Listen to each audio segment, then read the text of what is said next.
Welcome to Live on One, miniatures gaming podcast where we talk about, mostly MCP, but we've been trying really hard to get into other gaming systems to no avail.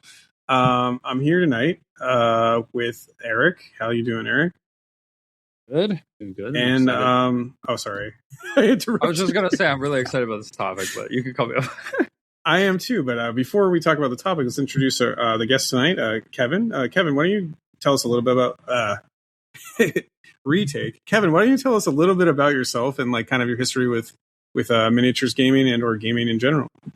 Yeah, sure thing. So I've been playing MCP for about a year and a half now, but I've been playing miniatures games for a bit longer than that, between 40K and AOS. And then also I've been getting into Star Wars Legion more recently. And I've been playing at the Battle Standard pretty much that whole time, and then got interested in the Narrative League when Eric started to organize it. Awesome. I just started playing AOS. It is a lot of fun. It is a very fun game for sure. Okay, so our tonight's topic. So I just want to like kind of caveat all this. I'm not going to be on the whole episode. I can't due to school, but I'm really, really, really excited that we have Kevin and Eric here tonight. This is Eric with a C, not with a K. It's an inside joke, but you'll get it someday. But really, really excited in all seriousness to have this topic. So when I didn't get to play in your this league, Eric, this time around, but like, so MCP, other game systems have tried kind of miniature games to come up with like these kind of narrative things. Mostly, I think 40K and AOS like have their own separate kind of like rule set.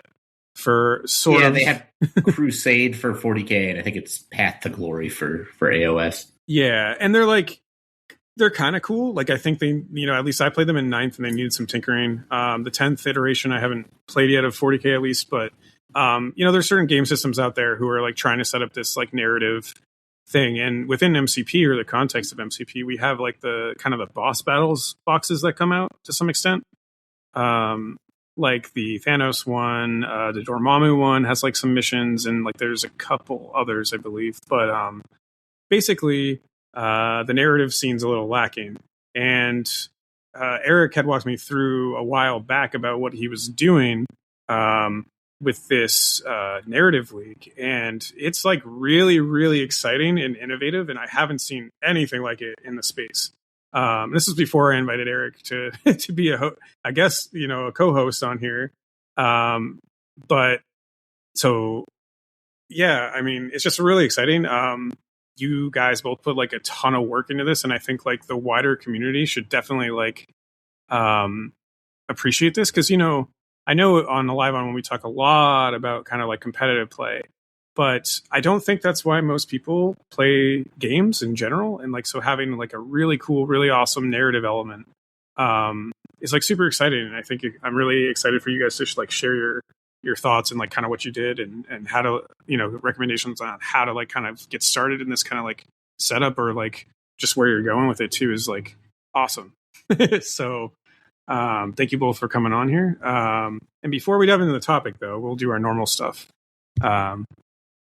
But yeah, you're both incredibly silent. Thank you so much for coming on.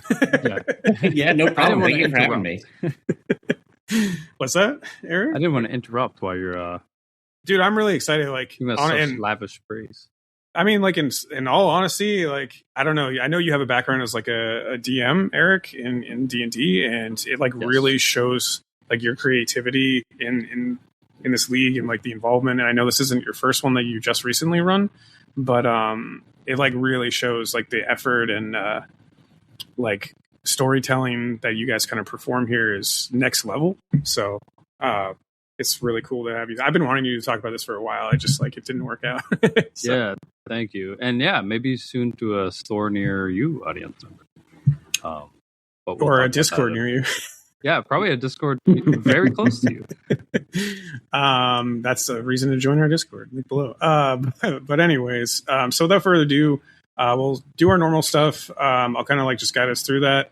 And then I'll put a timestamp down and you guys can just take over. All right. Sounds good to me.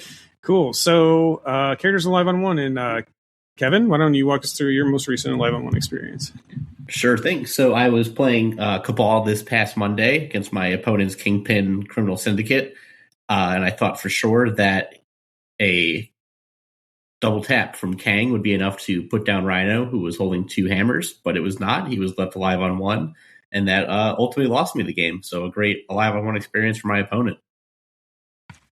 Thank you for sharing one that your opponent benefited from. Nodding at, looking at you, Jin. I'm just kidding. Awesome. Yeah, that kind of blows. Were you just using his builder?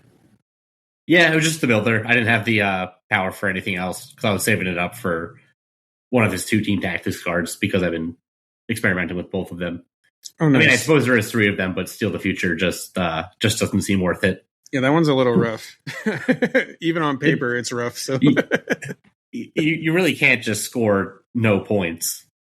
Yeah, I've been trying to think of ways to make it work for Kang, and all of them, and just in my head, I haven't put it on the table because I'm still not willing to do that. But even in my head, I'm like, well, what if this situation happens? And I'm like, oh, I can't bring it now.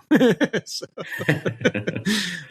definitely thematic cards. Not sure how useful all of them are, but so Kang aside, let's do some hobby catch up. Eric, you got some stuff on here, or Kevin, one of you? It's not labeled. I think that's Kevin. Yep, that's me. So I've been working on my 3-threat Baron Zemo, known as Baron 3mo. Almost done with him, trying to get him done before the Alive on 1 tournament. And then same for Ironmonger as well. I just got his base coat done because that was just a pretty quick blast with the airbrush. Oh, nice. Yeah, I'm really excited to paint Ironmonger. I built him on Friday. Oh, that was... I built him on Saturday when I got him. But it's such a cool model. I actually have him right next to my Dormammu, a commissioned Dormammu I have to paint right now. And he's like, with the rockets, just as tall. Yeah, he's a pretty chunky model. Yeah. I'm also a huge fan of like robots and painting robots up and like making them look really gritty, especially like evil robots. So it'll be really cool. When I get to agree. I think there's a lot of fun effects you can do there. Yeah, and the rockets, I know a couple people who don't like them, but I thought they were really cool. I put 2 of them on there. I didn't put the one that was like fully exploded into several pieces. Oh yeah, I have that one on there. And everyone, or Mike Waller, thinks it looks bad, but I'm going to prove him wrong. Yeah, you're gonna. I'm sure once it's painted, you're gonna paint my model, right? Yeah, if you want, just send all your Ironmongers. I already have dorm commissions. Speaking of which, I have to paint a dorm in about a week for the Alive on 1 tournament because someone is commissioning one for me. So he's right now just primed, so barely. Yeah, so my hobby catch-up, I've been working on a Demon Prince for a commission job of Emperor's Children. I am almost done basing the Wrecking Crew, and I've got 30 Demonettes to paint, and I haven't batch painted in years. So that should be a fun experience.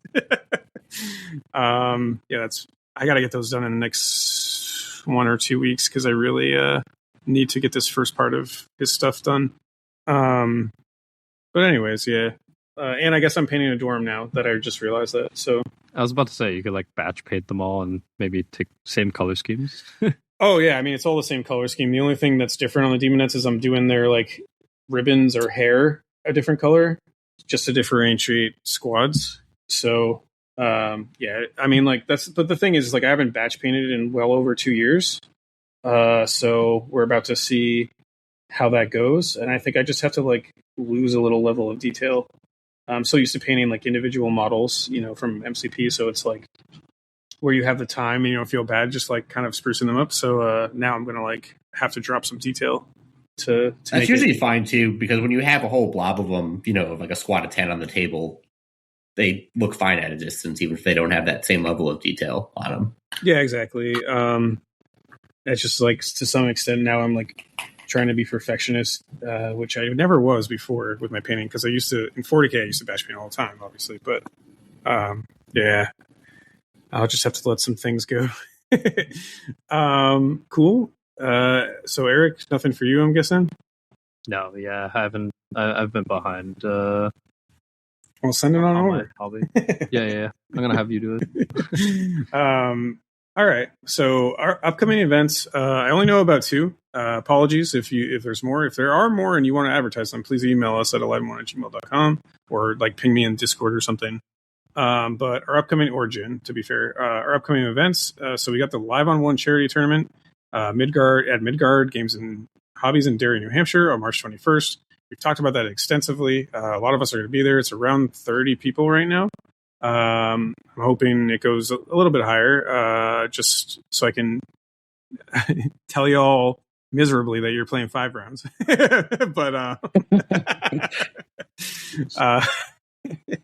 But anyways, so that's coming up about a week from when this releases, and then after that, the only other thing I know about is in Westport, Mass. Our buddy of the podcast, Rob, is hosting. Rob the Painter is hosting a tournament at OmniSource in Massachusetts, Westport, Mass. On April 11th. I think Jen and I are signed up for that, so we're going to be there probably. Looking to have a good time and kind of support Rob. Rob's been struggling a little bit with the game, so I just want to go support his event. And you have another tournament? Just say it. Yeah. I was typing in our shared document real time. So I don't have a date for this, but I want to run a narrative league, probably the narrative league that we're going to be talking about now, or a variation of it, to be fresh for you listeners, for the Live on One Discord. So that's probably I'll probably open entries sometime in April, maybe mid-April, early April, and then we'll probably run it starting the end of April and run it for maybe a month or two. That's cool. I wasn't sure if you were going to do the TTS stuff, so I didn't want to push it, but no, I think it's awesome now. Yeah, Carl's done a good job with the TTS. I don't know if we're supposed to talk about that too much on here, but Carl? You can talk about Carl all you want. Oh, okay, yeah. Well, there's been some fantastic map designers on there, like TG Lord. I know DeLuca, Carl himself. They've designed some crazy, cool thematic narrative maps on TTS. So I'm gonna roll those into the. Are you looking at designing your own maybe for it too, or? Oh, for sure. Oh, cool. I do want to shout out TG Lord because he made a Jurassic Park map that I'm in love with. So, Savage Land. Awesome. It's perfect for Savage Land. It's perfect for anything because it's fucking Jurassic Park. So, cool. Well, that's awesome news. And I'm sure Eric will keep me updated about that, and I'll do a larger post. But without further ado, and again, I know I have to go, but thank you both so much for coming on and talking about this. I really think this is something that no one does in MCP, and it's really exciting if you can get others involved, and then also kind of advertise. If you want to try this out, come maybe join our TTS league, and then take it from there, maybe creating your own and whatever. So really excited to have you talk about this. Really bummed out I can't stay, but thank you both for doing this. Yeah, no worries. Happy to talk about it. And I agree, it is kind of a underrepresented part of the game right now. Absolutely. Unfortunately, there's not a great outlet in normal MCP to MCP feels like it lends itself to competitive play pretty easily. And if there's not an AMG outlet, it's really cool to see kind of the effort and creativity you both have put into something on your own. So because those I think they call them one shots, or the ultimate encounters you mentioned. Oh yeah, those never really seem to take off. Yeah, not really. I mean, I really like the one where you can drive cars, but beyond that, they're all kind of eh. That one is funny. Some of those terrain ones are pretty funny. The dumpster one is really funny. Oh yeah, I forgot about that one too. That one's pretty funny. But so without further ado, I'm going to add the timestamp here, and I'll hand it off to you both. Again, thanks for coming on, and I hope you engage your listeners. All right, we'll do. Sounds good. Thanks, Ken. All right, so I wanted to start this off by talking about why we're doing the narrative league. Steven's done a good job of prefacing sort of the lack of narrative presence in MCP. But if you think about why we've started playing Marvel Crisis Protocol, I've onboarded a lot of new players, and the thing that really attracts players is, hey, I can play my favorite, superhero or supervillain in the Marvel universe, and I get to throw terrain and use superpowers, and feels like the characters feel like you're playing the Marvel characters. Like it feels like you're embodying the character. I agree. That's exactly how I got drawn into the game. Someone described like Captain America to me. He can ricochet his shield, throws, and can bodyguard other people's attacks and is tanky. And Iron Man can push people with his repulsor and things like that. So that is initially what drew me in, because sometimes with tabletop games you lose flavor in favor of narrative balance, in favor of competitive balance. So it was nice to see that MCP seems to make an effort to do that at some level. Yeah, and so what's sort of, it's like a great system to work with, and so what's sort of lacking, I wouldn't say lacking, but it's just, it was an open design space, was this sort of narrative aspect where we could push that a bit further. It's like, hey, okay, you can do things that are very in character in the game, and then your games end up telling a really cool story. And that was happening a lot at our store and other stores I was playing at, even tournament games. There were very thematic moments where you'd be like, whoa, like it felt like we were in a comic book. It felt like we were playing out this movie. Felt like we were playing out this comic, right? Oh, I agree. Like when you have a Steve Rogers that blocks a massive attack, or more recently when I've been playing Midnight Suns and you have Doctor Strange activating a Dormammu and it feels like you are acting out a scene from a comic book. Yeah, like you said. And I think the crisis system lends itself well to homebrewing these narrative events as well. Yeah, exactly. So all the building blocks are there, and so I just wanted to push that a bit further. This is the second annual, so we just actually finished the second annual Narrative League. I did an initial Narrative League last year in the fall. 2 years, so 2024 in the fall, and that was I would say a resounding success. We had over 25 people sign up. People got really into it. Like they picked an affiliation. They, pretended to be the leaders. Stuck with that affiliation. Yeah, talked about it. Had some very thematic games, and there was really good feedback. So I ran the second year, and you had approached me. I think almost as soon as I announced that I was doing it, right? I think so. I think that was either at the end of a regular league or after a tournament or some such. Yeah, and I was really enthusiastic about you joining, because a narrative league can be a lot of work, and we'll talk about that later on. It's really just as much as you want to put into it, really. But I agree. It's a lot like DMing, pretty much. Yeah, but even DMing can take a lot, and this is you're DMing for 20 people, right? So it can seem it could seem a little staggering, but it was really good to have you help out. And I mean, Kevin went beyond helping out. He essentially was my design partner and on every week's sort of challenge. The feedback you gave was instrumental. And then you went ahead and you designed like I said, just go ahead and design a whole week, and you did that. Yeah. The whole thing was an awesome experience. And I think it's a great idea, like to anyone looking to do something similar, to do it in a group. Because much like DMing, it is a lot of work. And I think it helps to break that down amongst people, and even for editing rules, to have someone read it just to see if there's anything you missed, which there were several things that we caught just by, proofreading and stuff like that. Yeah. So I went into no, exactly. And I went into sort of the reasons why I, did the Narrative League or started it. It was an open space. I really love telling stories generally. But I want to know why you wanted to help me out specifically. Like, what drew you to the Narrative League specifically, as opposed to like a regular league or a competitive tournament? Yes. So competitive play is all well and good. But as someone who has played a lot of D&D and other role-playing games over the years, I really was interested in building that narrative side of the game out more. Plus, I had heard a lot of good things about the previous league you had ran, and figured that many hands can make light work. And I think it's a good way to build the local community too. Certainly had a lot of people engaged and coming out for games every week, which is always great to see. Dope. Yeah, so it was just was that it, or was there like maybe a little bit more, like you wanted to I don't know, dip your toes into event organizing as well? Yeah, definitely. I mean, whether that be leagues or because I used to, I've DM'd several groups over the time, so organizing groups of people like this is nothing new to me. So we'd definitely love to help run tournaments or leagues in the future.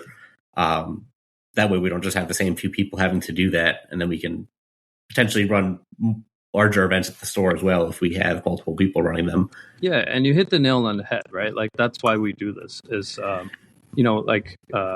Jin's been on this podcast several times to talk about specifically about community building and about the importance of that, right? But a community lives and breathes with its members, essentially, right? So, I agree. To have more if you people want a involved, community to thrive, you have to contribute to it. That's it, right? Exactly. And I think most event organizers, I would hope, would welcome the help, because it's the more the merrier, right? There's no downside to it. There's no, even with this narrative league, there's no sort of proprietary data, or there's yes, this is sort of the first iteration of this in MCP from my research, and no one really does it like us. But at the same time, I want this to be an open, available document that anybody at any store could just pick up and run, right? They could be that would be great. Yeah. And that's also how you edit and make the rules better too. You mentioned running this as a Discord league, and, not to jump ahead of ourselves, but the Galactus fight we did, there are several things we learned that we could have tweaked to make it run a bit more smooth. Yeah. So maybe we'll jump ahead even to introducing this league more generally, and then we'll talk about what a narrative league is, and then we'll sort of talk about the week-to-week design challenges and stuff like that. For those of you who sounds good. Run. All right, cool. So the hook. So our league, this is the second annual. I call it the Marvelous Narrative League. It is an 8-week league at its core. So just 2 months. And this one was called At Galaxy's End. So the idea behind this came about because we got a Marvel Zombie commission. So like one of those massive Galactus statues. And that was commissioned for our store. And the store asked me to incorporate Galactus into the last league. It didn't really make sense thematically. So I wanted to create a whole league behind it. So everyone going into this league knew that they were going to, or at least hope that they were going to face Galactus at some point. They didn't know that Galactus was going to be this massive. How many feet tall do you think that thing is? 2 feet? Oh, that must have been 2 feet tall, at least. I think it was heavy too. It's heavy. It's a real solid structure. It almost takes up the whole 3x3 map, which is super cool. It took up at least probably 80% of it. Yeah, because he could contest these, but we're getting ahead. So at Galaxy's End, that's the premise. So the hook is Galactus, the world eater, has come before. Now he comes again. But this time he has changed. He is starving. To stop him, the Fantastic Four race across the cosmos in search of allies. Because the final battle with Galactus, the world eater, is coming. And it will be fought at Galaxy's End. And that was like, I wrote that paragraph to start the league, and I just built off from there. Right. So, I mean, there was a lot of back and forth between you and me in terms of what we wanted each week to look like. But the basic idea was each week was centered around a different member of the Fantastic Four or villain of the Fantastic Four that would ultimately conclude with week 8, a battle with Galactus. So that was sort of our league. That's at Galaxy's End in a nutshell. Each week would have something called narrative elements. And, I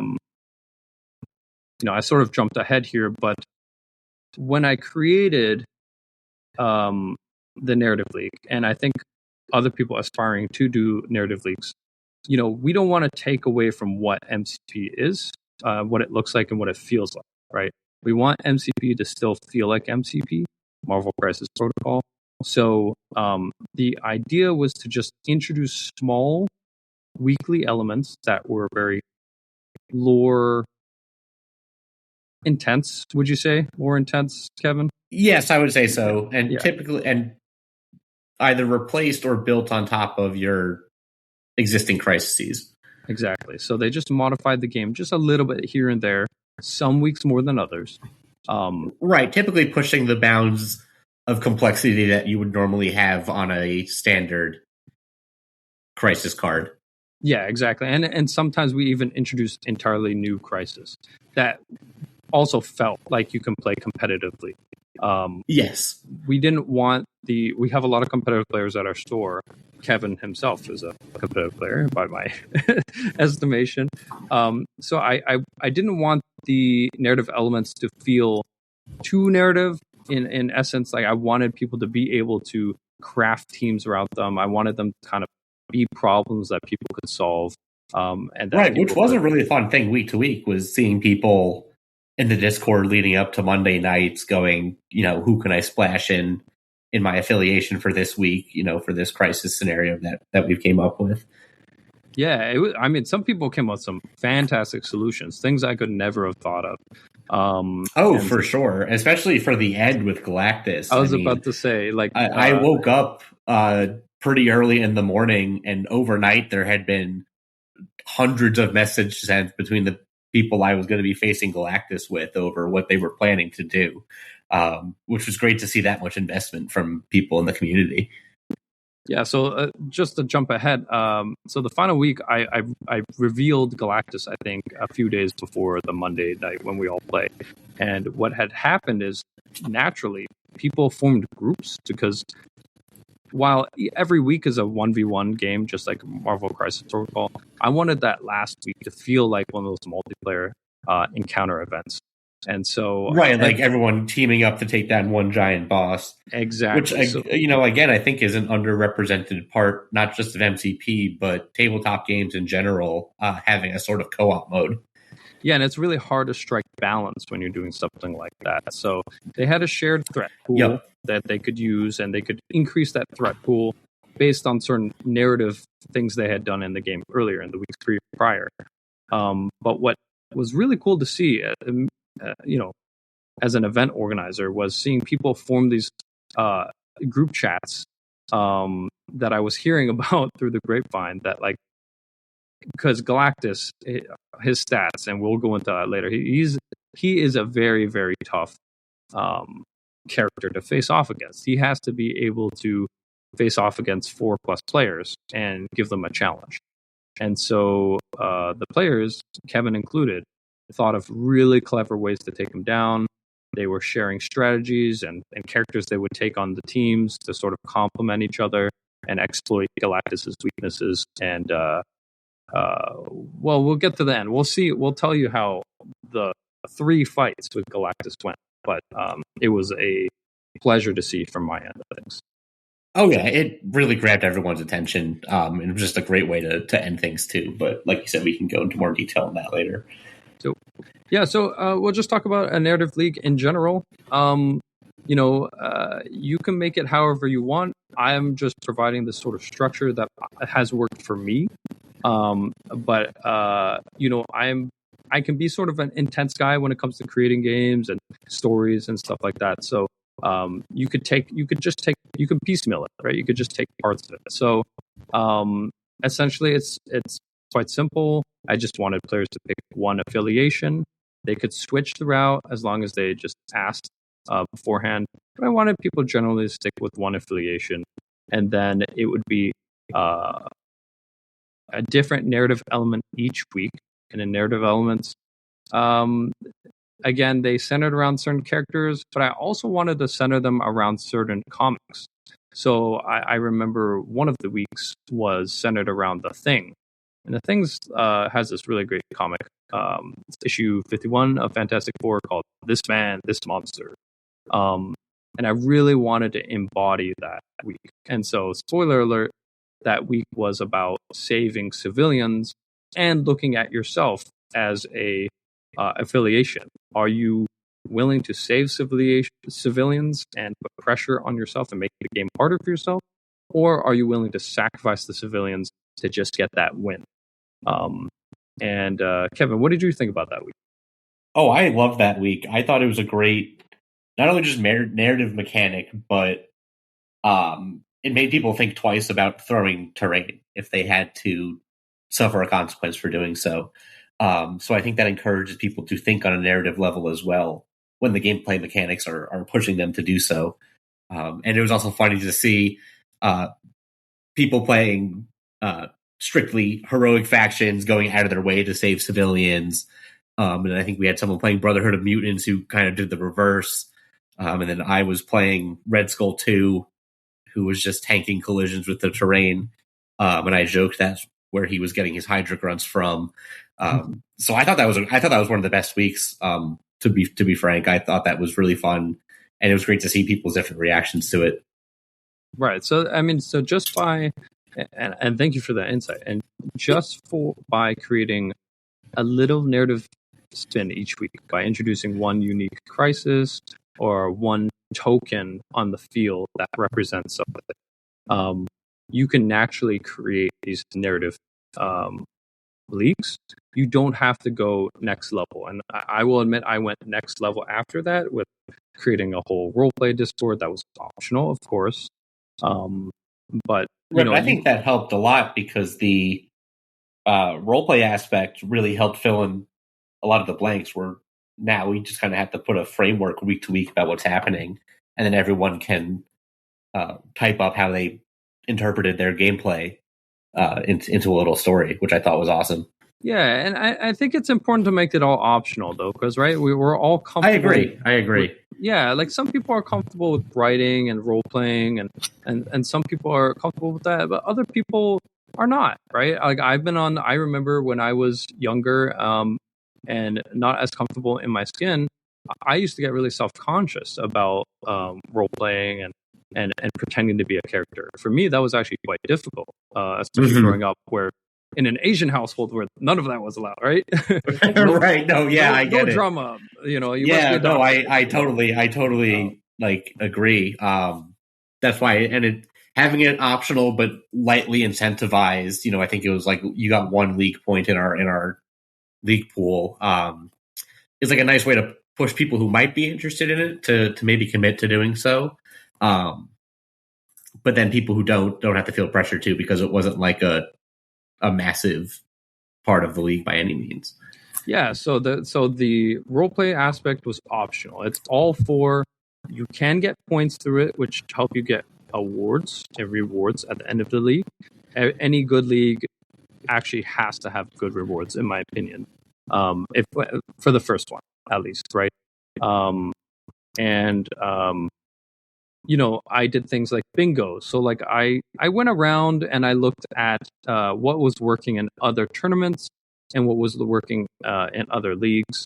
And while I never found really a narrative league for MCP, Carl, who runs CarlCon, does a fantastic job of really making things sort of feel narrative. He does these awards when best in affiliation, right? And he'll cut out parts of characters cards and tactics cards, and he'll like epoxy laminate them, from whatever. Oh, nice. Make like little trophies for certain affiliations. For anybody, right? And so like you come away from that event feeling like not only did you have fun, but you have something to show for it.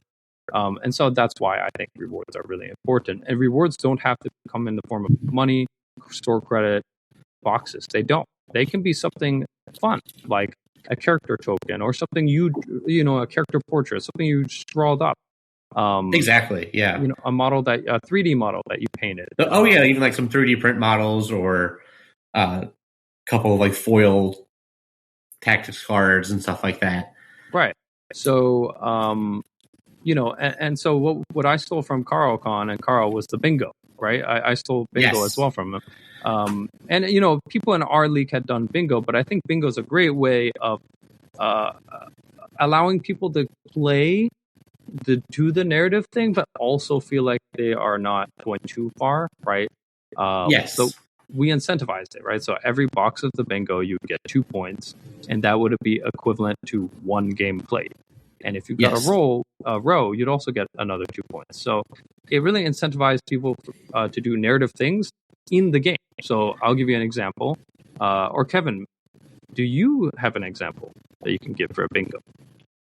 Before, one other point is I also liked how sometimes I saw if someone was getting blown out in a game, they would focus on their bingo squares, and I think that kind of helped soften like what might have been a tough loss into a more fun experience because you got your little side goal to get something done. But for sure, I don't want to talk about the maker one yet because we're going to cover that later. I got one actually. Sure. It's tied to what you said. So I was playing a game against a really cool newer player. He's not even new anymore. Thomas. He started around the same time I did. Yeah, they're not even new anymore. And Thomas actually got second place in a recent tournament. So he's a fantastic player and very competitive.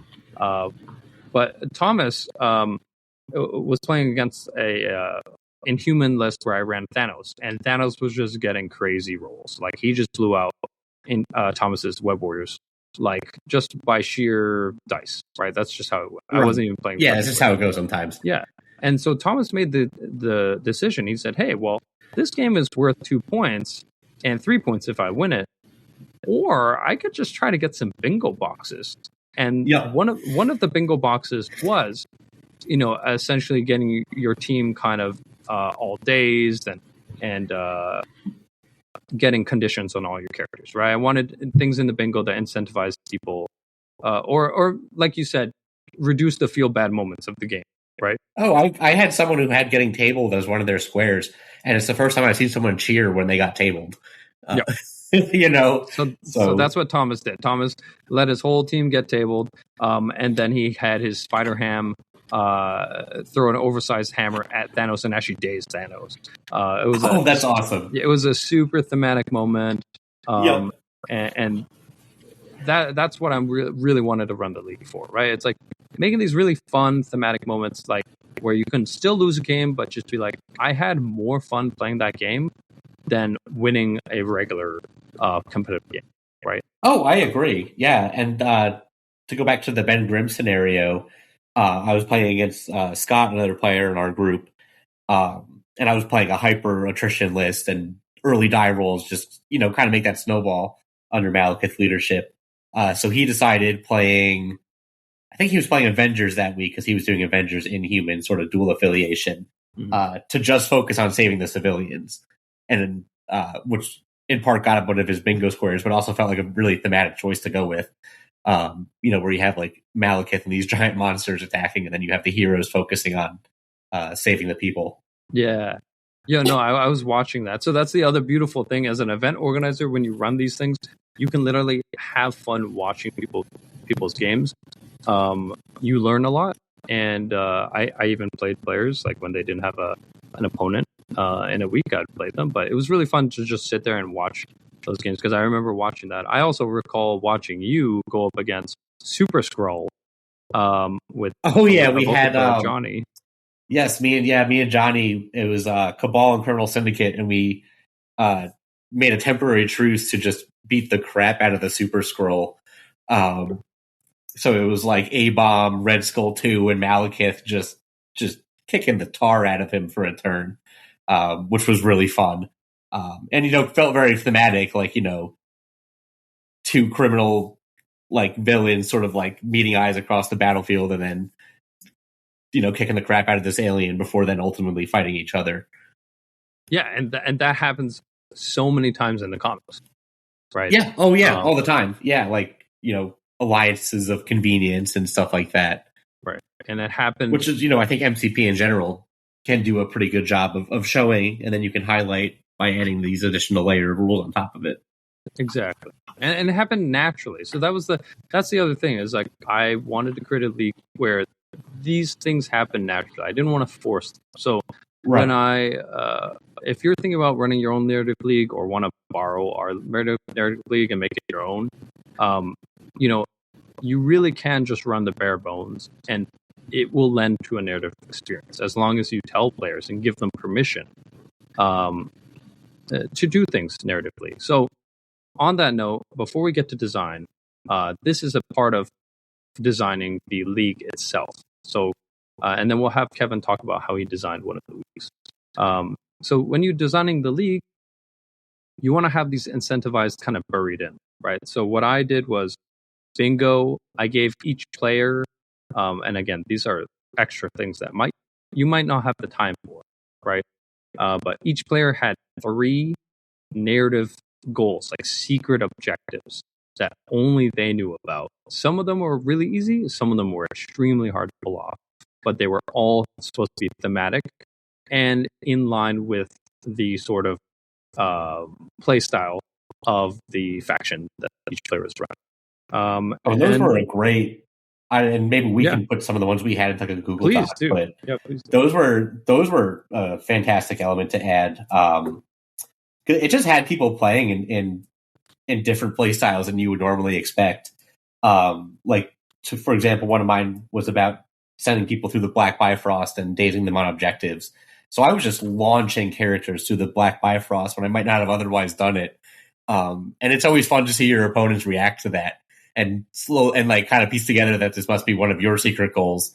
And then they're kind of doing the same, and it's fun because that's something it encourages you to play in a way you normally might not in just a normal competitive game, especially if you normally just play in like leagues and tournaments where you're always taking the most optimal strategy towards scoring points and things like that. Yeah, and it's exactly. And it was kind of fun for me to see you guys even when they completed one of their secret objectives, they'd have to say a phrase out in the voice. I love people saying the quotes. Yeah, like very comic book soundy quotes, or for the villain factions, very like mustache whirling villainy. Yeah. So it was just funny to see like people yelling those out at the randomly. Yep, those must have been tough to design though, because I agree, mine were very hard. But you don't want them to be too easy either, right? Like you want it to actually be something someone has to think about and work towards. Yeah. So for me, not a very small tangent, but this is my second year doing it. So I crafted each of the 3 to the particular player and their faction. So I had everybody sort of play the first week, and then I saw what everybody was playing, and then by the second week, everybody had their secret objectives. And for me, as a community organizer, I use that opportunity to push players in certain directions to make them, first of all, to really enjoy the faction they're playing, but also to push them as competitive players. So for you, Kevin, I wanted you to use Black Bifrost because I think it's an underused card. I agree, and that had me thinking of ways of using it as a rotation tool that I otherwise wouldn't have done. Yeah, and you see the success now with Strange Lists and Pentagrams, right? Me and Jen were just talking about that on Monday with Ben as well, where it's like, well, maybe the Black Bifrost should really be rethought here. Yeah, and so for newer players too, I made it a little easier, right? I didn't want them to be frustrated with them, and I wanted them to feel like they could have really cool moments.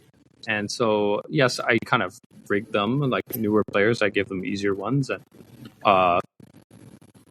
more seasoned players or players like Kevin, who I see as a very, very good player. These were like tests, right? Like I gave Kevin and Larry, who was a beast in our local scene, the 2 hardest. Beast of a shield player. Yeah, I gave you guys the 2 hardest objectives because I really wanted to push you guys and see if you guys could get there. And you both pretty much did. So there's a learning experience too. Like one of them was like almost impossible, Yeah, and the exact numbers we had to probably tweak on some of them. I had to tweak, and that's me pushing you, right? And then you pushed back and said, "Hey, look, this is a little too much for me. Can you change it?" Right. And of being course, down by 9 victory points is just hard to set up. Yeah. So there's there was a bit of that, and so there's extra things you can do. But I discussed the basics already. If you want to do extra stuff, I can share some of the extra stuff that I do. I do a narrative map, so I give people locations that people can play at.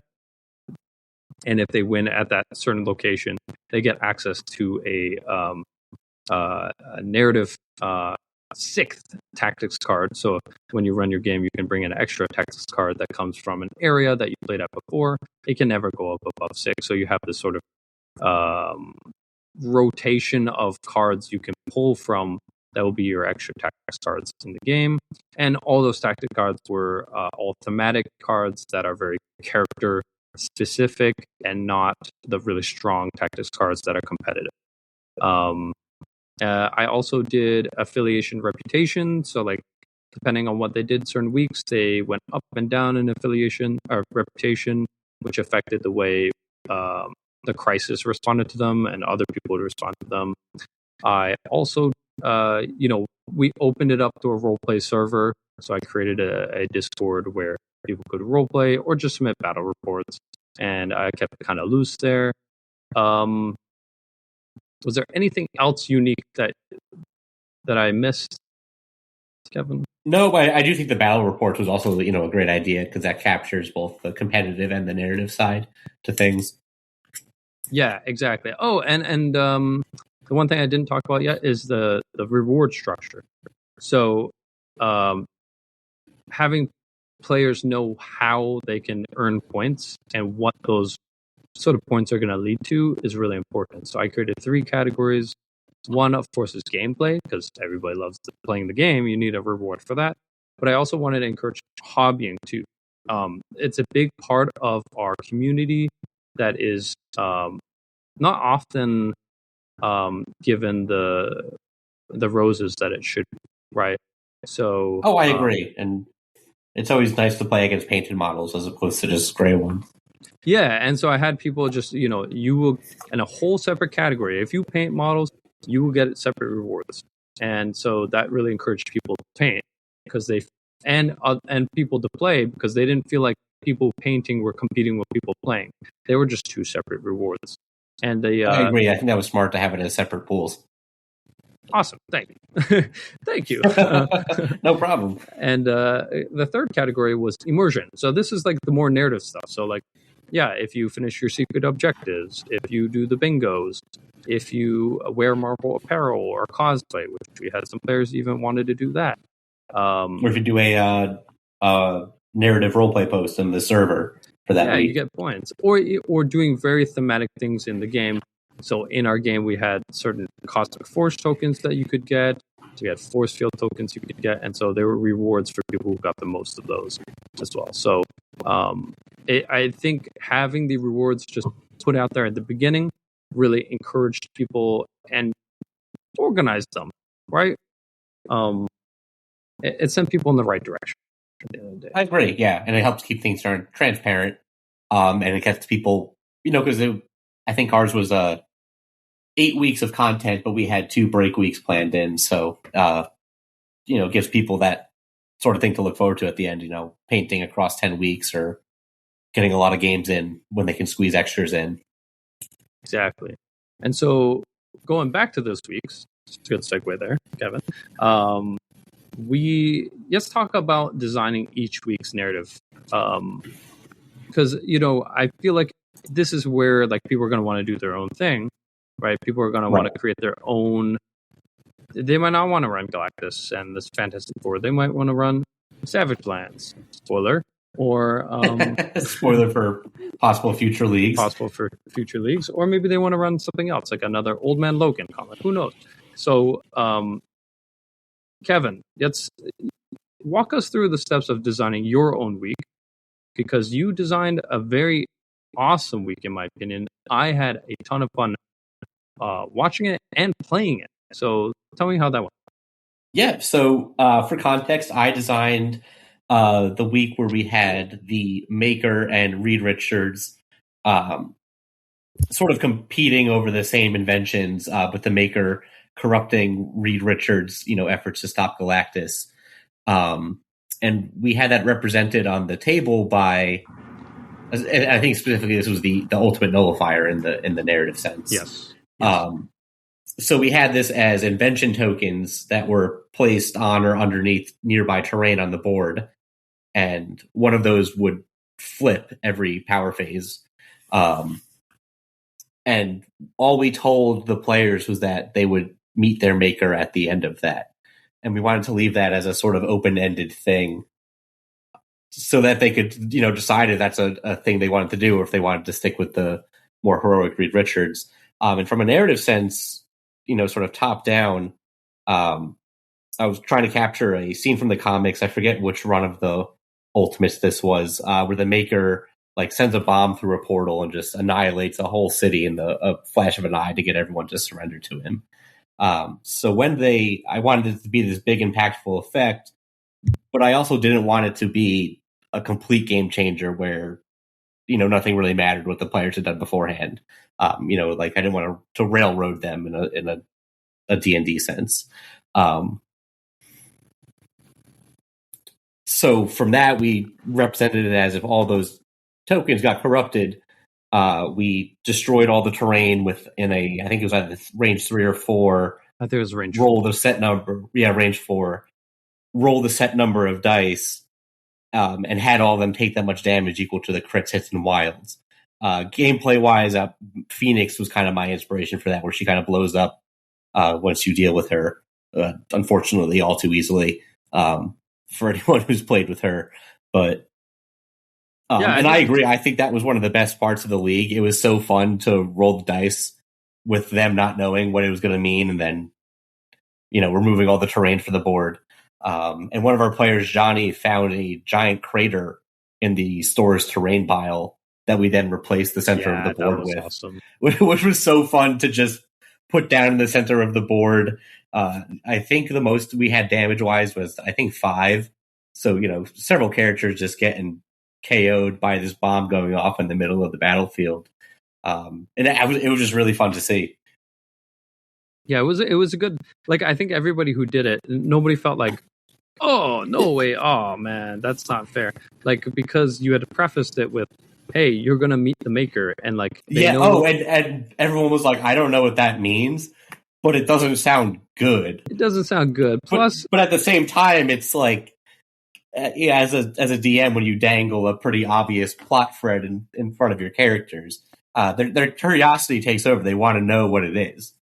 Yeah, I think everybody intentionally found out. I think no one went out of their way to uncorrupt I think it was they had to pay 2 power and they could flip one of them back, or something along those lines. And I don't think anyone went out of their way to do that because they wanted to see what it meant, or if they had played in a previous game, they wanted to do it again. Yeah, and you brought up something super important. I didn't know this. You were taking inspiration from Phoenix, right? So you took and you were taking inspiration from Research Station, right? Yes, that was the overall scoring was similar to Research Station, which I thought was fun because I myself barely got to play Research Station, and I know there were several players who just started playing after that crisis rotation had happened. So I thought it'd be fun to introduce a somewhat fixed version of Research Station, which I think it was increased to 17 threat as opposed to 15. Yeah. But even still, I could tell why they rotated it afterwards. But and I think that was just a fun way to give people an experience to play a crisis they hadn't played before. Yeah, and it goes to show you that you don't have to create something super new, right? You don't have to create new designs. Oh no, not at all. And it was it makes it easier that you have these existing map types you can go on. I think the Ben Grimm one was an E-Secure, if I remember correctly. Yes, it was. Yep, and then we had others who, you use a D map. And then Jarvis Protocol was a great resource for that because you can just create custom crises right within the app, which I didn't even know before you started doing that.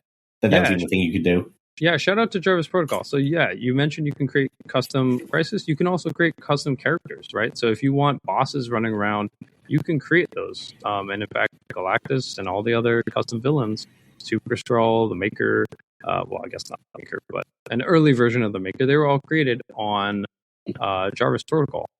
So shout out to that. It's a browser website that you can run. Most people who are listening to podcasts probably know what that is, but if you don't, Jarvis Protocol, look it up. It's a great way to create your lists, to maintain your lists for the regular game, but it also has a great option to create custom cards and characters and stuff. So it's awesome.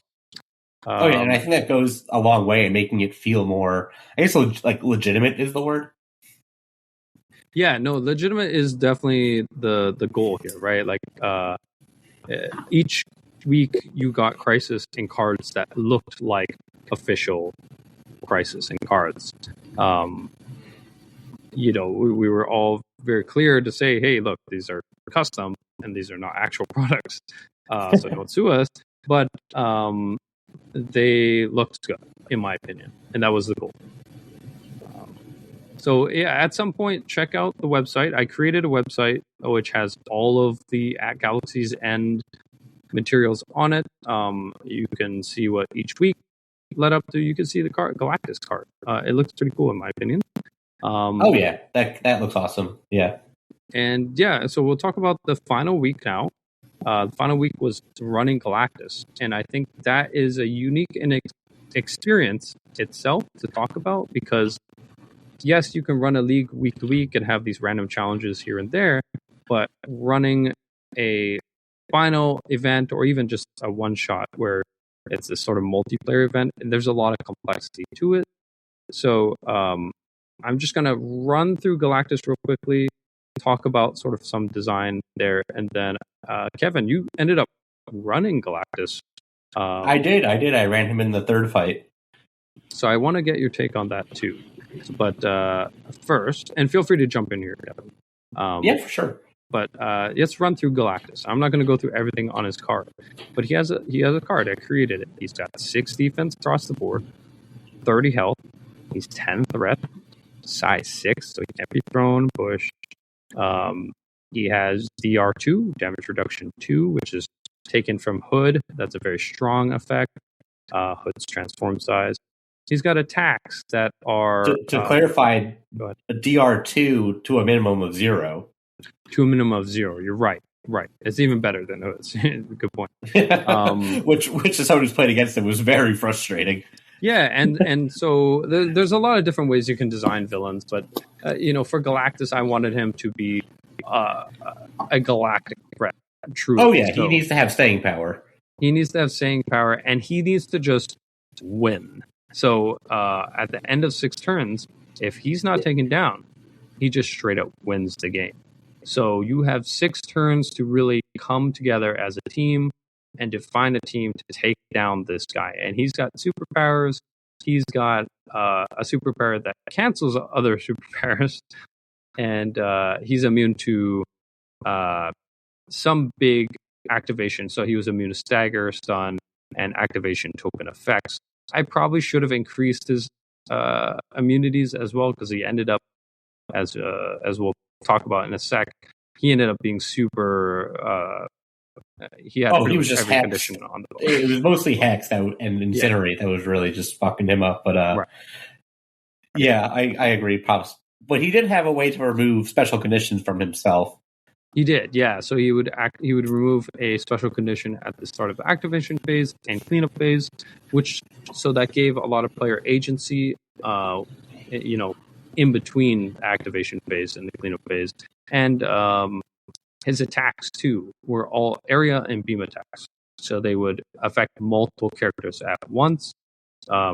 Because there's this thing in D&D, I'm blanking on the word, but essentially, you only have so many activations, and your players are going to have more activations than you, so you need... the action economy. Action economy, right? Yeah, so we need to give this character action economy. So I try to do that in a sense. I agree, and I think the action figure. It's hard to explain how impactful the area attack was without the viewer seeing the size of the Galactus model. But his area 2 attack hit about 80% of the board, which was just really fun to see. Everyone having to dodge away from this massive boss attack. But I agree, did help a bit in his action economy. Although, as we'll see, I feel like he ultimately got taken down from that reason. Yeah. So okay. So yeah. So I ran the first 2 Galactus encounters, and I handed it off to Kevin, who wanted to try the third one, and I was very happy to do so because I was tired running Galactus. Oh yeah, no, it takes a lot. Yeah, We gave him essentially a counterspell superpower. Yep, and we ran specific times for the game. So like I ran a game at 3 p.m., 5 p.m., and 7 p.m. So everybody had just about 2 hours to sort of do what they wanted to do, and then we'd go on to the next one. So it was it was a lot of work for one player to play against so many players at once. But then, yeah, so let's just jump ahead. How was it running Galactus? So one, it was definitely very fun as someone who plays with a lot of high threat models in MCP. Giving me a 10 threat model is kind of my dream. But I do agree that it is mentally taxing to run a boss battle like that, because he had to consider if he wants to counterspell any superpower that's going off.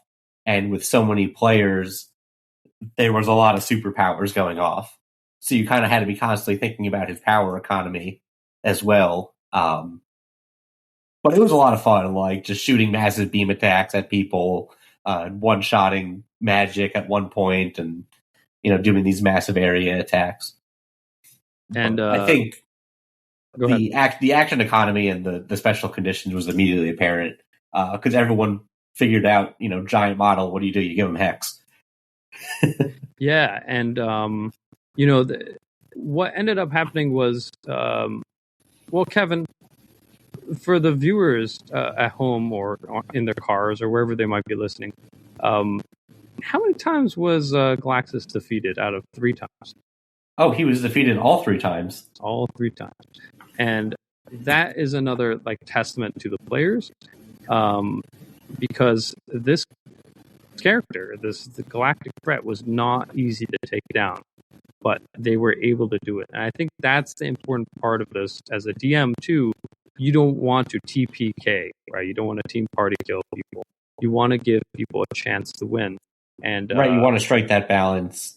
Yeah, and while I never pulled punches, and I don't think you did either, I did create Galactus with several vulnerabilities in mind, so that players who were smart and tactful, maybe that's the word, could take him down, and they did.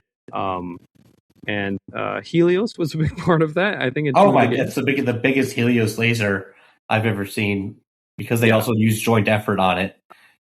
Yeah, and I think it got up to 54 dice. 54 dice. So players had 22 threat to bring, and players could spend Cosmic Force tokens that they got in the Silver Surfer week or in the Johnny week, Super Scroll. The Super Scroll week as well. And the Human Torch week. There was a way to get them. Right, the Johnny week. Yeah, so there were several ways to get these tokens, and players could use these tokens, use up the tokens, really, to increase the threat of the adventure. And then in the game itself, they could, instead of using it for threat, they could use these Power Cosmic tokens to affect Galactus and basically empower your attacks against it, because you suddenly have the Power Cosmic, or the Cosmic Force, as it's called in Marvel. Right. So I think we were running 40 threat in the first game or something around there. Yeah. So it was 40 threat. So you guys increased it by 18 threat, and that it was still tough for you guys. I think. Thank God we had that, because I think had we only had the base amount of threat, or only an extra 3, I do think we might have underestimated Galactus's power in that regards. But I'm sure we also it's safe to assume that your players are going to build up towards this. Yeah, because he was capable of taking down several models at a time. Oh yeah, and he did. In the second game where I was playing Galactus, I did a world-shattering punch, which increased area size per turn. So by the third turn, he was hitting pretty much almost the entire board. And it's only 7 dice, but 7 dice can spike sometimes. And Galactus, I'm not gonna say me, Galactus took out all of the characters on the board. Everybody was dazed, and the players themselves almost lost hope. It was almost in the comics, when Galactus or a supervillain seemingly is unstoppable and oppressive. What do you do? right? Do you lose hope? Do you give up? And players or do you fight we're on? talking about it, or do you fight on, right? And players decided they came back, they rallied, they strategized, and they came back, and you actually won against Galactus in the second game. So that was really cool for me to see on the other end, to see you guys all rally together, like in a real I think the comeback mechanic of MCP again really helps. Like all the seeds are there for you to do these great narrative things in the game. Like the rules just lend themselves so well to it if you design these additional things around them, which I think is awesome because it's a great community moment too. Even like I said, the planning beforehand was really fun too. Of like, how are we going to take down this galactic threat as a group of 4 or 5 players? Yeah, no, it was really cool to see, and everybody got their spotlight too, right? Which is what you in a league, you don't just want to cater to a few people. This is just across all leagues, like not just narrative leagues. You don't want to cater to just a small group in your community. You want to cater to almost everybody. You want to try to. So I think this league was very successful in it. I'm really proud of this league. I'm really thankful to you and all the people who helped, right? Thomas was helping with that's the other thing I tried to accomplish. I was doing weekly bugles, which are sort of like reports written from people in the Marvel world, like J. Jonah Jameson, writing reports on what's happening on. And I did that more successfully in the first league. I did that actually every week in the first league. This league. Oh, really? Yeah. That seemed like a lot of work. It was a lot of work. I was impressed with the one you put out. I was like, wow. Yeah. He kind of just wrote like a couple newspaper articles on his spare time. First league was wild. Every week had a what happened sort of an article from 3 different people. Like I kind of went all out in the first league. Oh wow! The second league, I just couldn't because of life stuff, right? And that happens too. And rather than beat myself up, and I asked for help. I got help, and I got out a couple issues, and I said, you know what? I'm not going to be able to do this consistently, and I'm okay with that because the league is running so well so far. Exactly, like everything else was running so well. But I think it's a good lesson learned for next time too. Is like that could be a thing we have a separate person do, like someone who's interested. I think so, or several people, like as essentially as a newspaper writing team, right? Like, yeah, because that's basically what I was doing. I was kind of funny. I was in Discord messaging Thomas in the character of J. Jonah Jameson, and Thomas was playing Miles Morales and Peter Parker. So I was like, Parker, get me an article. I need a photograph of Spider-Man, and I need a photograph of this Silver Surfer. What is it? What is this metal guy? So it was pretty funny. And Thomas did a great job of finding photos that were like copyright free too, so you wouldn't be in trouble with anybody else. Even though what we could also do maybe next time is we incorporate because we had people taking photos from the game and submitting them in the server. Was if we use those as like the newspaper photos if we can. Yeah, I think we should. There were some awesome moments that people captured. Especially like with the Maker's Crater and the fights against Galactus. What else? There, I mean, Thomas took that photo of Peter Porker, literally Spider-Ham on top of Galactus's head on the model, propped up by Galactus's Infinity Gauntlet, but like bonking it with a hammer. Just so many, and really showcase a lot of people's cool paint jobs too. I do want to shout out Scott. He runs Inhumans and Avengers in our store, but that guy really paints amazing terrain pieces. I mean, he paints amazing models too, but his terrain pieces. His core set terrain with like the fire effects and everything he's done that's better than the models I paint. Like the characters. He straight up paints memes on his buildings, graffiti.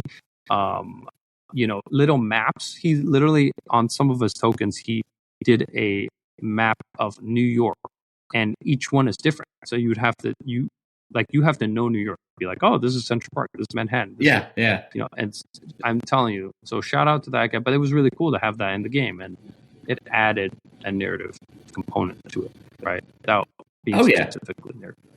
So I'm just going to jump ahead here to why. Why run a narrative league at your store, right? I think there's intended benefits and unexpected benefits.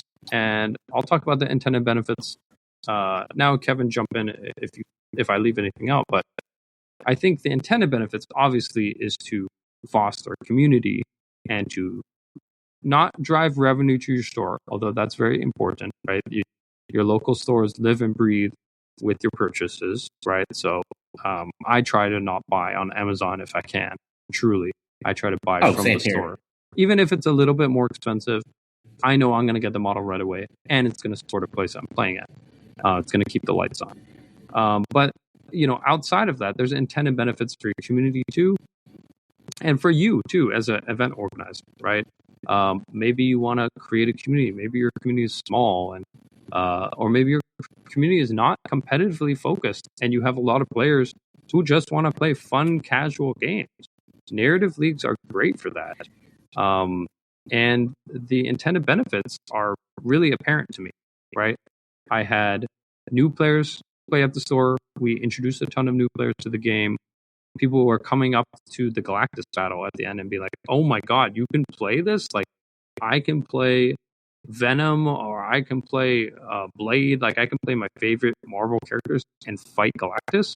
Like, oh yeah, we have across the span of the league, I think we have over 4 new players coming to our weekly, Monday night games now.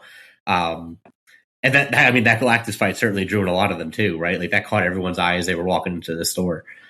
So we got 4 new players this league. My first league, we got 8 new players, right? And not all those players stick around because then they realize that the game is actually kind of competitive, right? The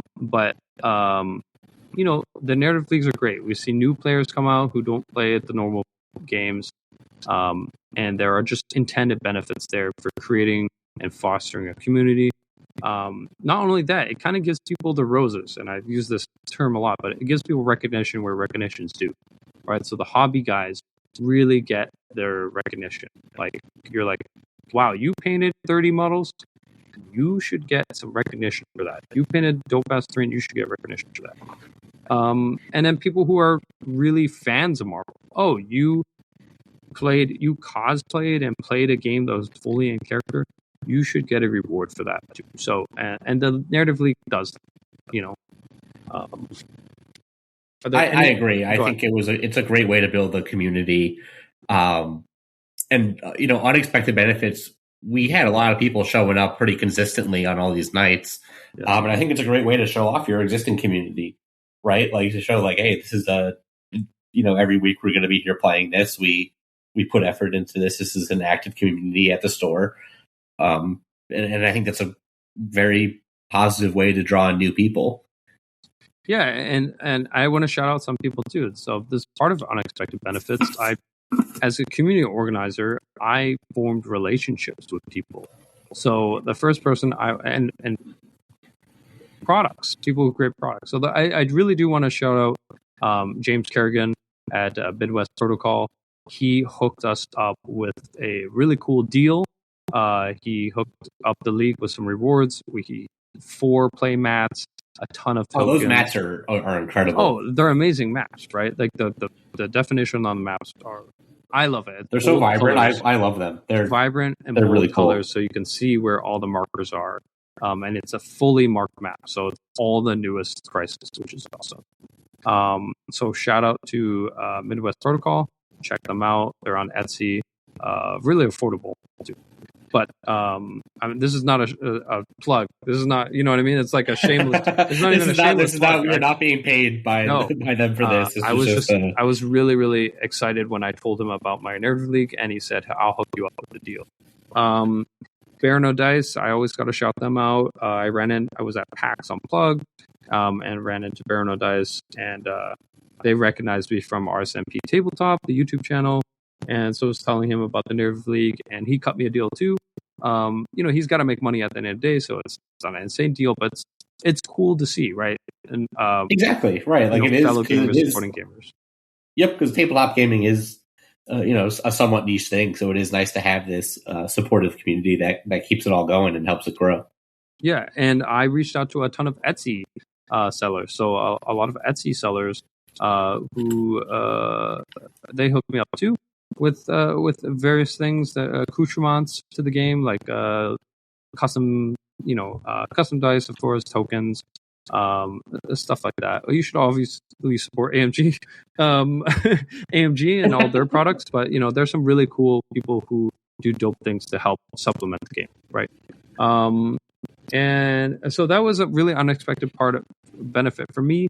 And I guess, Bork. I mean, talking to Steven about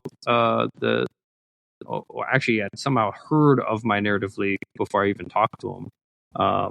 And maybe that was one of the reasons why he brought me on. Who knows? I like to think it was my I was gonna say charming personality, and then I just started saying a lot. my natural charisma. my natural -1 charisma, maybe. But when you, I believe in karma, right? So if you put good out into the world, good's gonna come back to you, and hopefully that's the way things should work, right? So when you're doing this, do it for the goodness of your heart. Don't do it to make money. I took all of the proceeds of the league and I put it directly into prizing. So I didn't make any money off it. And I think when you're starting your league, that's how you should do it. If you are a local store that wants to run this, maybe you might need something to help you. You are renting out a space essentially. So maybe you'll take some off the top. Who knows? But our store was awesome. Shout out to the Battle Standard 2. Shout out to pretty much everybody who's been at the Battle Standard has been super supportive, from employees to managers to the owner. Very supportive with things that we need, space, time, and scheduling, of course. So thank you again.